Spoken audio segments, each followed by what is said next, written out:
Ohio State's quest for back-to-back national championships ended in crushing fashion on New Year's Eve. The Buckeyes fell to Miami 24-14 in the Cotton Bowl, leaving Buckeye Nation stunned and searching for answers. What went wrong for a team that dominated most of the season? The first-round bye proved to be a curse rather than a blessing.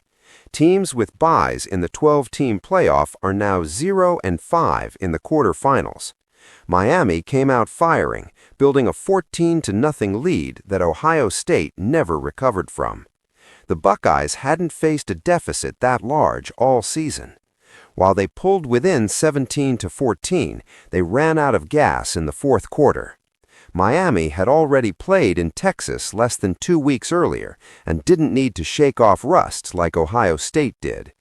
The offensive line collapsed when it mattered most.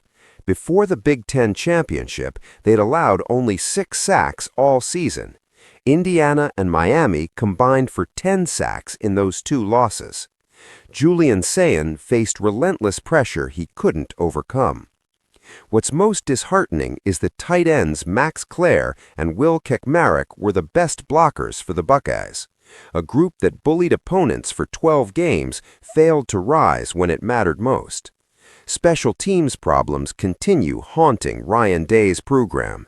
Kicker Jaden Fielding missed a 49-yard field goal before halftime, and nobody expected him to make it. How can one of college football's top programs not have a reliable kicker? Buckeye fans will only remember Fielding for missing when his team needed him most. Meanwhile, Miami punter Dylan Joyce dropped perfect punts that pinned Ohio State deep in their own territory. Day calling plays again raised serious concerns. Last year, he thrived as CEO while Chip Kelly handled the offense.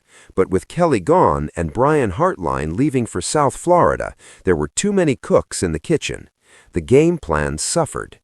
Day needs to hire an offensive coordinator and give up play-calling duties entirely.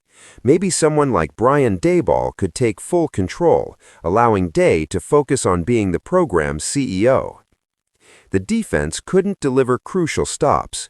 Carson Beck wasn't spectacular, but he was good enough, moving around and making easy throws. Miami bullied Ohio State on the ground late in the game, erasing any comeback chance.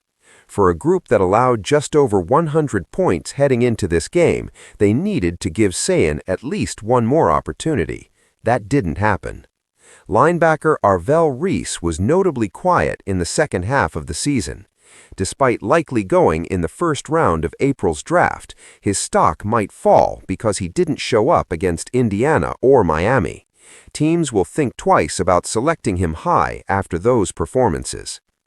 This is USA Today News, delivering comprehensive sports analysis and breaking news. Subscribe to our channel for expert coverage of college football and all the stories that shape the sports world.